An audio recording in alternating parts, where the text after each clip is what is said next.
29쪽 하자. 괜찮아. 자, 요번엔,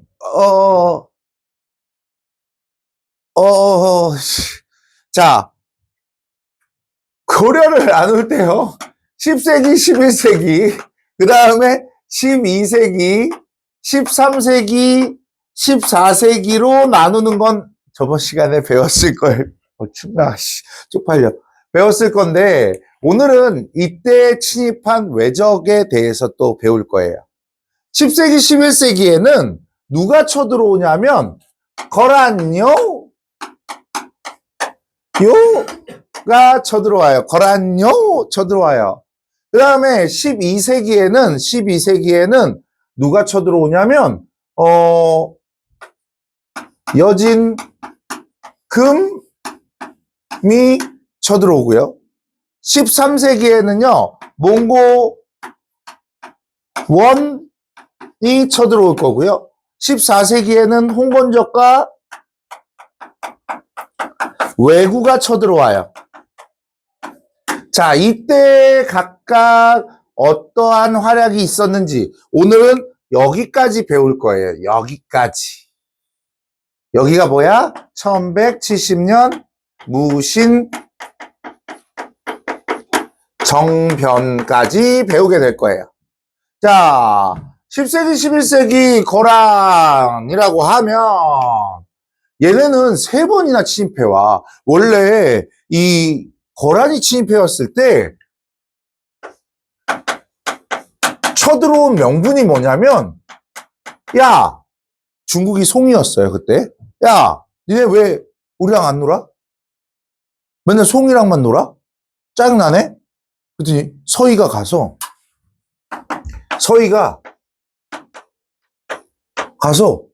외교 담판, 소송령과 외교 담판을 내려. 야, 니네가 지금 나 송이랑 친한데 길막하고 있잖아. 그러면 길막 풀어주면 놀 거야? 오케이. 근데 원래 여기에 거란하고 요 가운데 여진이라는 놈이 좀 있었어. 여진하고 거란하고 고려가 같이 여진을 쳐갖고 여기를 가지게 돼. 여기가 어디냐면 강동육주야.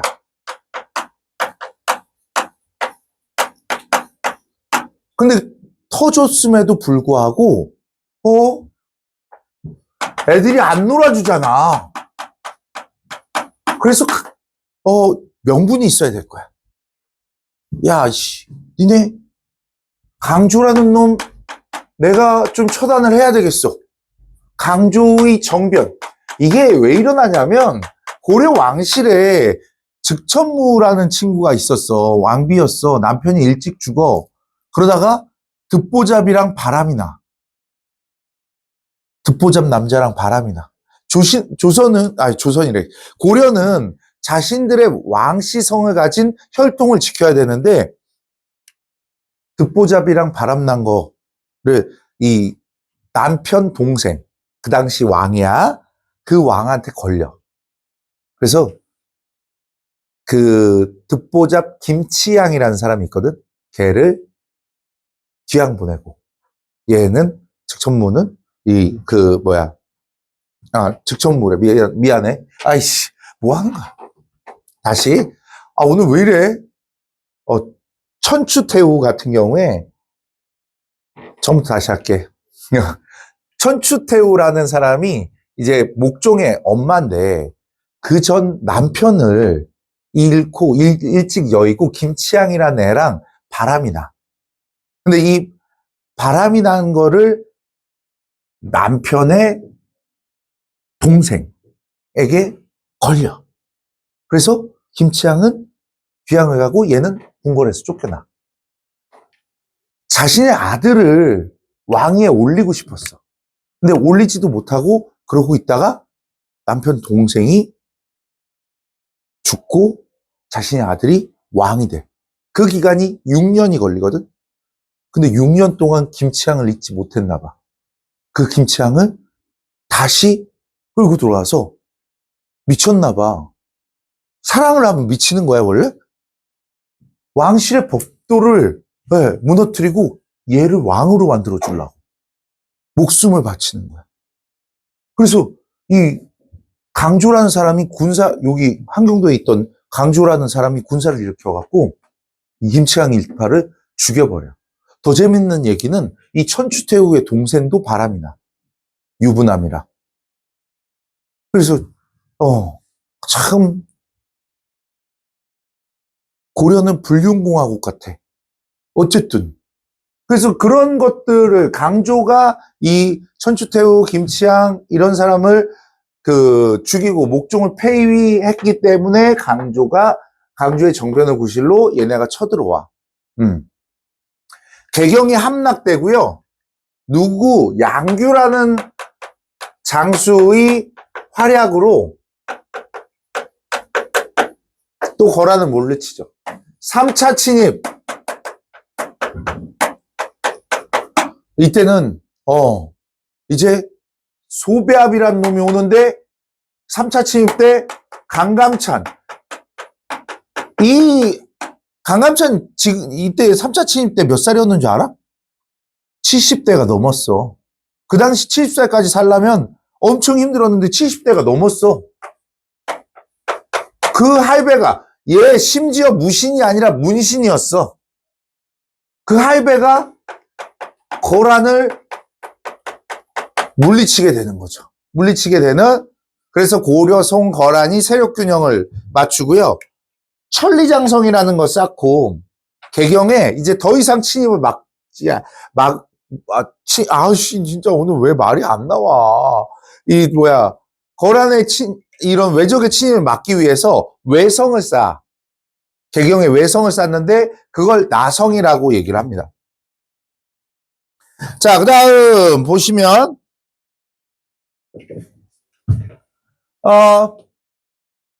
여진정벌과 동북구성을 축조하는 이제 12세기 여진금을 볼 거야.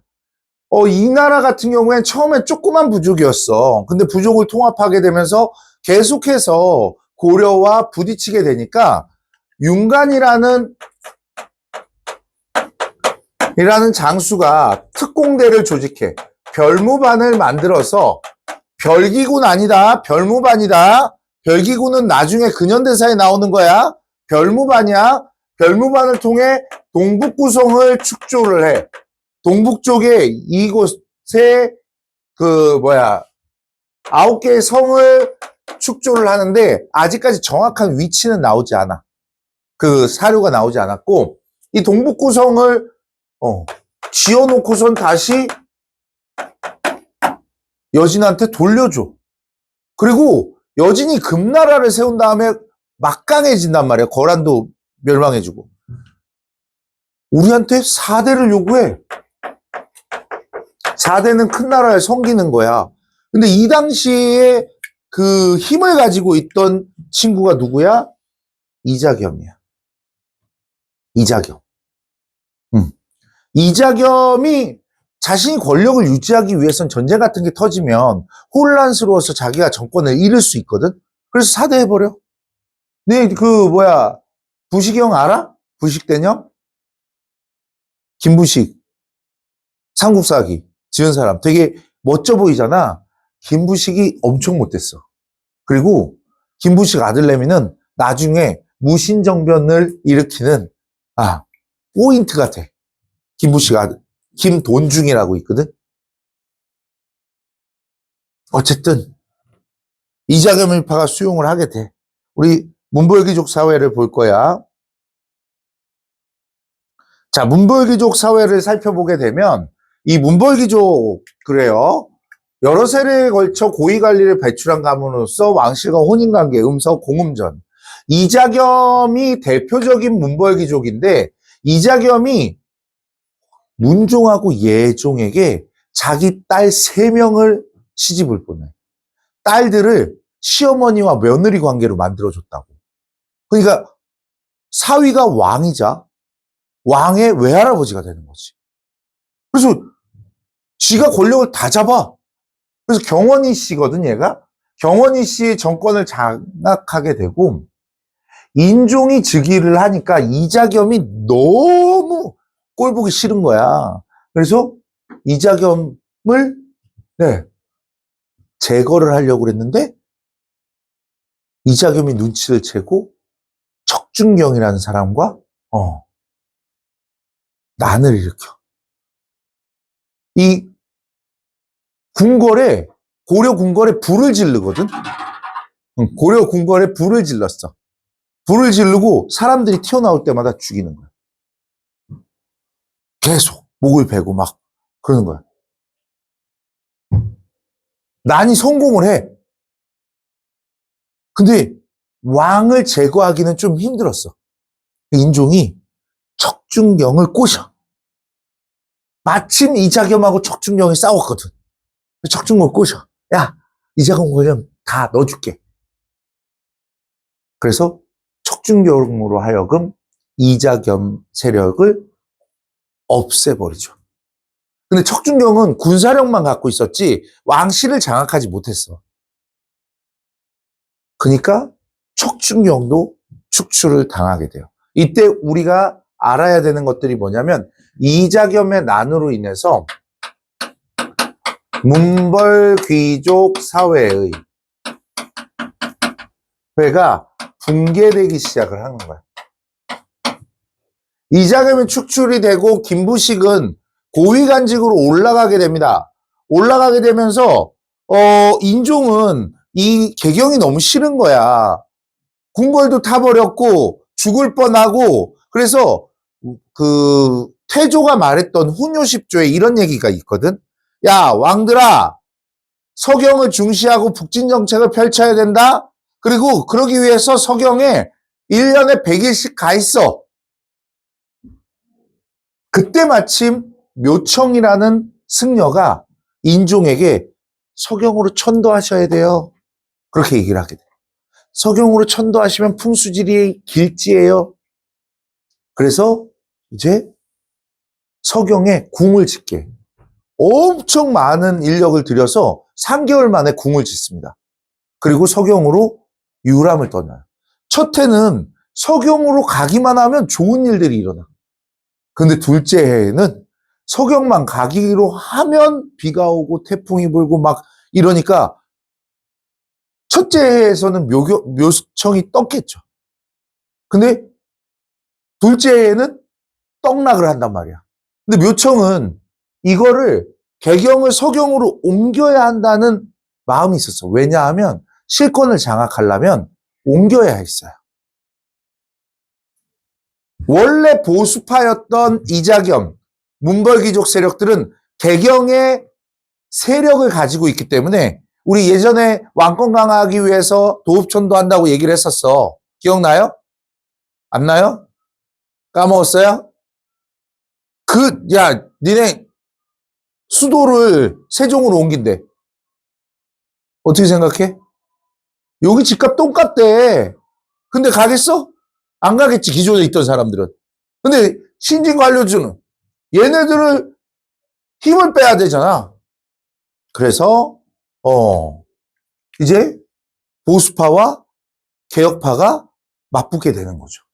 맞붙게 되면서 대립을 합니다. 서경으로 천도하자는 아이들을 서경파, 그 다음에 개경파라고 할 수 있고요. 신진 관료와 문벌 귀족이 여기에 해당돼요. 그 다음에 얘네 비교하는 거 꼭 알아둬야 돼. 개경파는 유학을 받아들였고요. 서경파 같은 경우에는 풍수지리와 불교, 그리고 서경파는 북진 정책을 위해서 서경으로 움직여야 된다. 개경파는 꺼져라. 금나라랑 사대할 거야. 서경파는 진보적 고구려 계승, 개경파는 보수적 신라 계승이야. 왜 신라 계승이겠어? 김부식 무슨 씨야? 김씨지. 김씨 누구네 성이지? 신라 애들 성이라고 할 수 있지. 그래서 신라를 계승하자라고 합니다. 결국 인종이 김부식의 손을 들어줘요. 그러니까 묘청이 그 대화라는 게 풍수지리학적 길지를 대화라고 해. 서경에 지어져 있는 대화궁으로 들어가서 난을 일으킵니다. 김부식이 이제 거기 딱 가갖고 야, 내가 이번만 용서해 줄게. 이번만 용서해 줄 거야. 자, 묘청에 빌붙은 애들 다 나와. 그럼 살려줄게. 근데 애들이 나오기 시작해. 그리고 김부식이 그 대화궁을 둘러싸고 한 달 동안 먹을 게 못 들어가게, 물을 못 먹게 이렇게 막아놓으니까 사람들이 이탈을 많이. 그러던 어느 날 왕에게 한 보자기를 싼 무리들이, 보자기 하나를 가지고 온 무리들이 이렇게 와, 받으시라고 풀렀더니 묘청 머리야. 백성들에 의해서, 부하들에 의해서 죽임을 당한 게 묘청이라고 할 수 있습니다. 자, 묘청의 난에서 봐야 되는 거 단재 신채호 선생이 이런 말로 설명을 하고 있어요. 조선 1000년 내 제1대 사건이라고 나와 있을 거야. 조선 1000년 내 제1대 사건이라는 제시문이 나올 거야. 그러면 아, 묘청의 서경천도 운동이구나 이렇게 생각하면 돼. 알겠죠? 자, 썼어? 넘어가도 돼? 배고프다. 아씨, 촬영도 해야 되는데. 배고프다. 자, 그 다음 무신정변. 아유, 의종도 찌질해. 찌질한 게 뭐냐면 이렇게 문벌귀족들이 점차 무너지고 있었는데 이 당시 의종이 문신을 우대하고 무신에 대한 차별을 하게 됐어요. 항상 문신들과 파티를 즐길 때 무신들이 다 거길 둘러싸고 아무것도, 걔네는 배고파도 음식을 먹을 수 없어. 계속 경호만 해. 그러던 어느 날 이 수박키를 시켰어. 아니, 그 전에 1170년에서 28년을 빼면 몇 년이냐? 몇 년이야, 빨리. 52년이네? 1152년. 김부식 아들내미가 정중부의 수염이 아주 멋졌다고 그래. 그 수염을 태워버려. 정중부 빡쳤는데 의종이 말려. 김부식 아들내미 김돈중이한테 편을 들고 그냥 지나갔으면 좋겠다고. 야, 구품 관리였어. 김돈중이는 음서로 갓 들어온 친구였고 삼품의 대장군인 정중부의 수염을 태웠다고. 근데도 의종이 말리지 않았어. 그리고 시간이 흘렀는데 무신들이 계속된 무신의 차별 이런 거에 부글부글 끓기 시작했지. 그러면서 소풍을 가는데 수바키를 시켜서, 수바키는 우리나라 이종격투기야. 그렇게 알면 돼. 씨름과 접목된 이중 격투기라고 할 수 있어. 이소웅이 나이가 많은 사람이었는데 이 나이 많은 사람이 이기지 못하니까 할례라는 문신 밑에 하급 관리가 뺨을 빡 때려. 그래서 대단을 굴러. 왕과 여러 신하들이, 문신들이 봐봐, 손뼉을 치며 웃었대.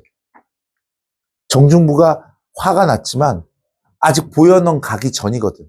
지금 수바키를 시킨 이유가 진급시키기 위해서 시키는 거야. 하도 불만이 많으니까 그 불만을 잠재우기 위해서 소풍 가기 전에 이종격투기 경기를 보고 가는 거지. 그리고 이기는 사람한테 진급을 시켜줘요. 이랬어. 이고라는 친구. 이 친구랑 원래 이 셋이서 정변을 일으키거든. 이 친구는 나중에 왕이 되려고 그러다가 죽어.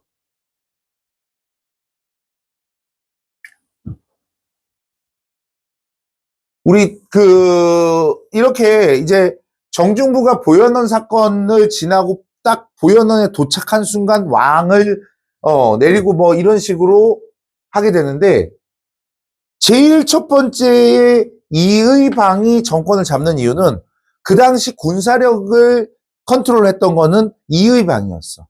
정중부는 궁궐의 일들을 했기 때문에 이의방이 군사를 가지고 있어서 권력을 잡을 수 있었던 거지. 근데 이의방도 왕이 되고 싶었어. 고려에서는 왕씨가 아닌 왕은 인정하지 않았어. 그러니까 정중부가 얘를 밀어버리고 자기가 권력을 잡죠. 그리고 경대승. 얘도 이상한 애야. 이 의미는 뭐냐면 경대승의 산업이야. 근데 2m가 넘는데 키가. 엄청 크대. 근데 이 의민이 최고 권력자로 오르니까 어떻게 됐어? 애들이 누구나 재상을 할 수 있네? 여기 봐봐. 나라에서 경인 계사년 이후로 고관이 천민과 노비에게서 많이 나왔다. 장수와 재상이 어찌 시가 다루 있어. 때가 오면 누구나 할 것이다. 그러면서 뭐가 일어나? 만적의 난, 신분 해방 운동이 일어나.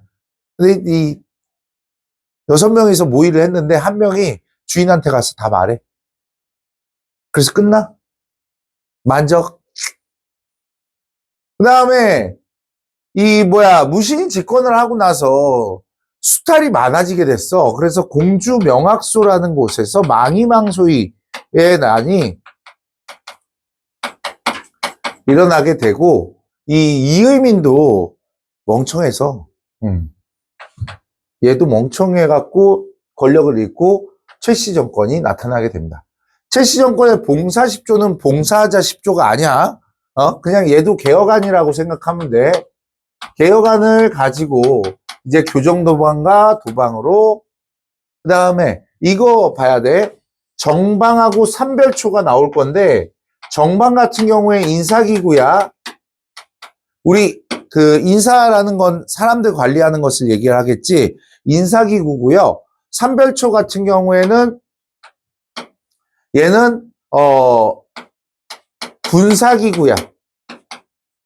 나중에 조선에서 세종은 유교적 정치 이념을 확립하기 위해서 신권의 왕권과 신권의 조화를 위해 다 권력을 나눠준단 말이에요. 근데 절대 안 주는 게 인사권하고 군사권이었어. 그런 것들을 장악하기 위해서 최후가 정방과 삼별초를 설치를 하게 되죠. 삼별초를 설치를 하게 되고, 어떻게 되는가는 다음 시간에 할게요. 좀 자. 그렇게 졸려하지 말고.